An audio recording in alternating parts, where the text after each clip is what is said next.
ठीक है, चलो सीधे मुद्दे पर आते हैं। चाइना और इंडिया के रिश्ते में एक बड़ी खबर है, और यह सिर्फ एक कंपनी के जाने की बात नहीं है। मैं बात कर रहा हूं फॉक्सकॉन के इंडिया में एक बड़े चिप बनाने वाले प्रोजेक्ट से हाल ही में बाहर निकलने की। लेकिन बात यह है, यह सिर्फ एक बिजनेस मूव नहीं है, यह कुछ बहुत बड़ी चीज का हिस्सा है। तो आखिर चल क्या रहा है? देवीना मेहरा, एक जानी मानी मार्केट एक्सपर्ट, कहती हैं कि यह फॉक्सकॉन का बाहर निकलना बस शुरुआत है। उनके हिसाब से चाइना इंडिया पर दबाव डाल रहा है, और यह प्रेशर अभी बस शुरू हुआ है।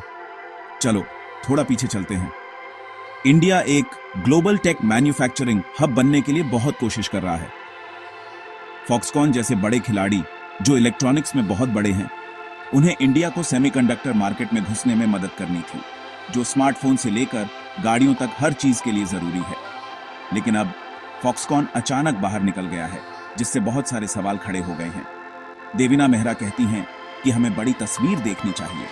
फॉक्सकॉन भले ही ताइवानी है, लेकिन चाइना से उसके गहरे बिजनेस संबंध हैं, और चाइना इस समय इंडिया के टेक में आगे बढ़ने को सावधानी से देख रहा है। सभी ग्लोबल टेंशन के साथ, ट्रेड वॉर, बॉर्डर विवाद, बदलते गठबंधन, बीजिंग को इंडिया का उसकी डोमिनेंस को चुनौती देना पसंद नहीं है।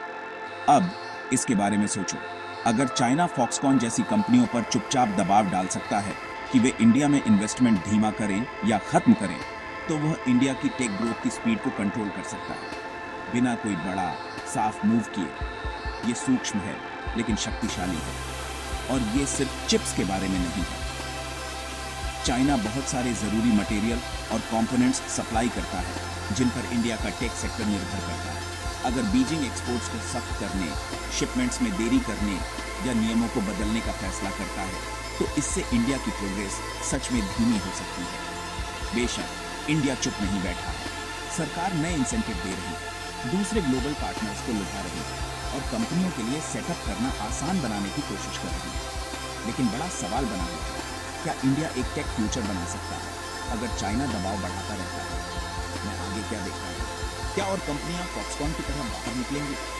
क्या बीजिंग दबाव बढ़ाएगा, या इंडिया अपने टेक एम्बिशंस को ट्रैक पर रखने का कोई तरीका खोज पाएगा?